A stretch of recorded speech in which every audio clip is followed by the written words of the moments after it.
네, 소중한 조선이에서 조선이를 맡고 있는 민주언론시민연합 조선이 활동가입니다. 네, 소중한 조선이에서 소중한을 맡고 있는 오마이뉴스 소중한 기자입니다. 네, 저희가 조선일보 파헤치기 시리즈들이랑 또 기사바소로 만나뵀는데 또 새로운 코너를 하나 들고 와봤어요. Good New, Bad New. 저희가 어떤 한 사안에 대해서 어떤 좋은 뉴스 하나, 나쁜 뉴스 하나 이렇게 소개해드리는 그런 코너로 준비를 했습니다. 사실은 저희 그 민주언론시민연합에서도 고민이 많아요. 어떤 보도를 비판할 때 이게 자꾸 비판만 하다 보니까 사람들이 좀 염증을 느낀다고 해야 될까요? 그러다 보니까 좀 좋은 뉴스 많이 소비해 주세요. 이런 운동도 저희가 하고 있거든요. 뭐 굿뉴를 좀 많이. 네, 굿뉴를 좀 많이 해달라. 근데 또 굿뉴만 얘기할 수가 없는 게 배뉴가 너무 많아. 네, 너무 많아서 그래도 저희가 나름 균형을 맞춰서 굿뉴와 배뉴를 적절히 소개해드리는 코너입니다. 굿뉴 배뉴로 백신 보도를 들고 왔는데요. 일단은 기자님의 백신 보도 감상 후기 혹시? 그러니까 코로나19 백신과 관련해서는 이렇게 해도 욕먹고 저렇게 해도 욕먹고 계속 그런 상황인 것 같아요. 맞아요.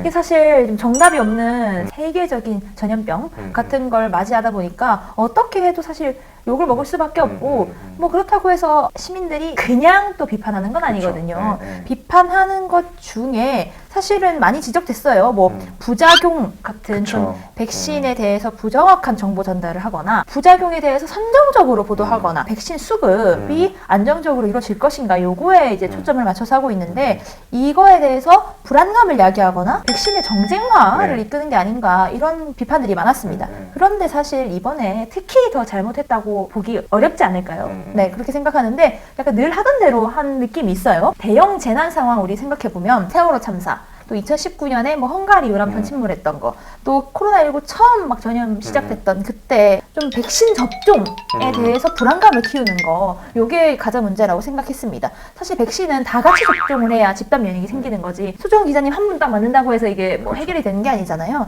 그렇기 때문에 좀 근거 없는 불안감을 줘서 나 안 맞을래 이런 생각이 들지 않도록 좀 부작용을 공식 확인하기 전까지는 신중해야 된다. 그런데 그렇지 못했죠. 그래서 그런 보도들을 좀 가져왔는데 일단은 그 국내에 백신 접종이 2월 26일에 시작을 했어요. 이때 그러다 보니까 많이 나온 보도가 65세 이상 맞아도 되는 거냐 약간 이런 불안감이 되게 컸었어요. 이때 당시 65세 이상에 대해서 맞아도 되냐 안 되냐가 국제적으로 이제 이슈였는데 그 당시에 뉴스핌이라는 곳에서 64세는 안전한가요? 정부 발표에 불안한 국민들 갑론을박 뭐 이런 기사들이나 서울신문에서 노인들 나이 든 것도 서러운데 실험 대상 된 듯 이런 기사였어요. 이 서울신문 기사 내용 보면은 나이 든 것도 서러운데 실험실 쥐로 몰리는 기분이 든다. 정부가 화이자 백신은 의료진한테 투여하려고 우리한테 아스트라제네카 주는 거 아니냐. 고령층이 백신 부작용으로 죽으면 지병이 있다고 탓할 수 있지만 의료진은 핑계가 없어서 지금 꼼수 쓰는 거 아니냐. 이런 것들이 많았는데 이게 무슨 뭐 어디서 확실하게 뭐 연관성이 있었던 게 아니라 고령층에서 이런 우려가 나온다 라고 하면서 그 우려들을 마구 보도했던 그런 거였어요. 보수적으로 봐야 되는 건 저는 어느 정도 공감을 해요. 왜냐면 이게 사람 목숨과 관련될 수 있는 일이기 때문에. 그런데 그것을 넘어서서 뭔가 자꾸 과학적이지 않고 검증되지 않은 이야기들을 자꾸 재생산해내는 게 과연 이 코로나19 백신 수급에 얼마나 도움이 될 것이냐에 대한 이제 의문이 드는 거죠. 뭐 속보 경쟁을 하는 게 있었어요. 그래서 뭐 두 번째로 그 백신 접종 6일째 인 3월 3일에 기저질환이 있는 요양병원 입소자 2명이 접종 후에 사망을 했는데 이게 인과관계가 아니고 일단 선후관계이긴 했어요. 그런데 막 중앙일보에서 속보 계속 저도 핸드폰에 속보 받아보는데 계속 뜨는 거야. 속보 사람 죽었다고.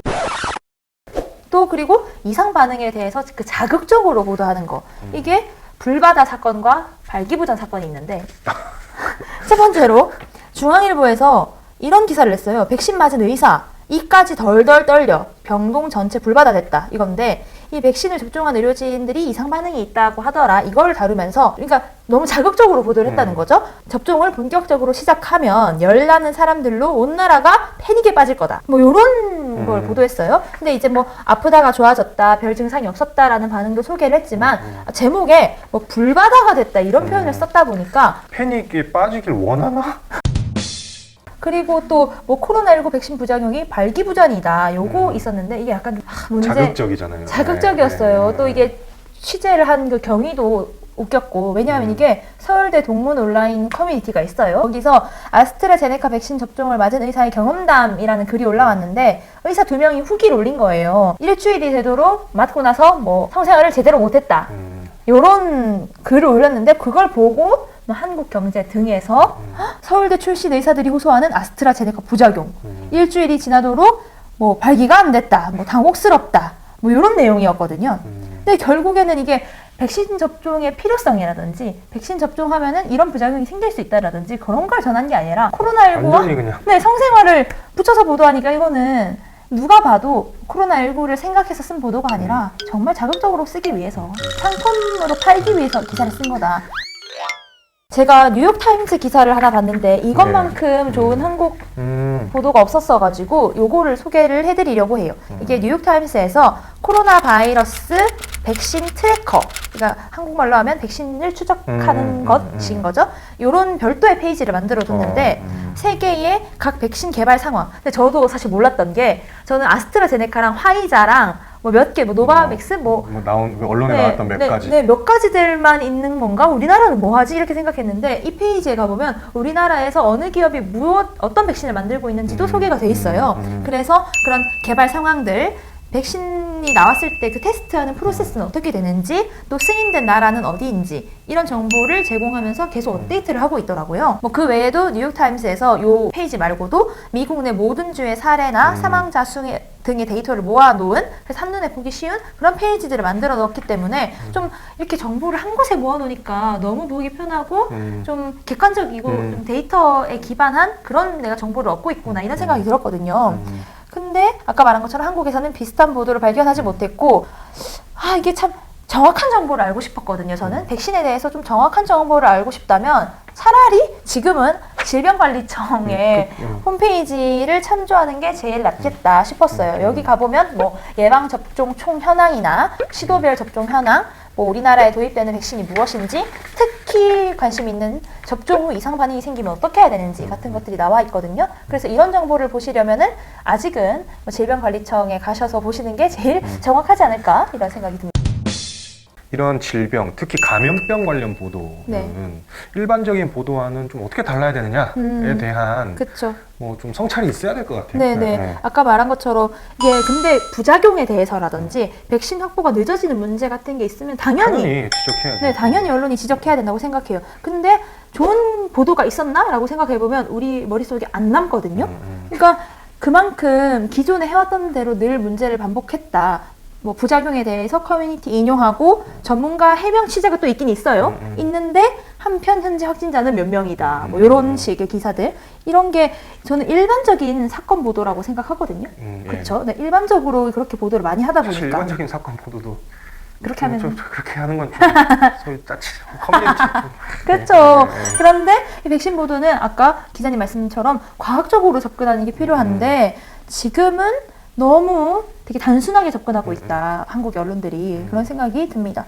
그리고 사실 이 접종하는 이익이 부작용을 뭐 감수할 것보다 더 크다, 우리 이렇게 얘기를 하잖아요. 그런데 지금 그 접종을 기피하거나 그런 것이 언론 보도의 측면이 분명히 있다고 생각하기 때문에 주의가 필요하다, 그런 생각이 듭니다. 그렇기 때문에 좀 그 백신 접종으로 집단 면역이 이루어질 게 뭐 올해 하반기라는 얘기도 있고 뭐 내년이라는 얘기도 있는데, 좀 그때까지 과학적이고 좀 객관적인 정보를 바탕으로 언론은 보도하고, 또 우리 개인들은 개인들의 또 그 면역을 위해서 노력하고 이렇게 해야 되지 않을까, 이런 생각이 듭니다. 그리고 또 아까 그 뉴욕타임스 말씀드렸는데, 좀 그런 식으로 언론들이 협업해서 그런 페이지를 만들어 놓으면 좀 객관적으로 정보를 전달하는 데도 좋고, 시민들이 언론 신뢰도를 높이는 데 있어서도 방법이지 않을까. 코로나19 좀 힘드네요. 네, 정말 힘들어요. 기자님도 힘드시죠?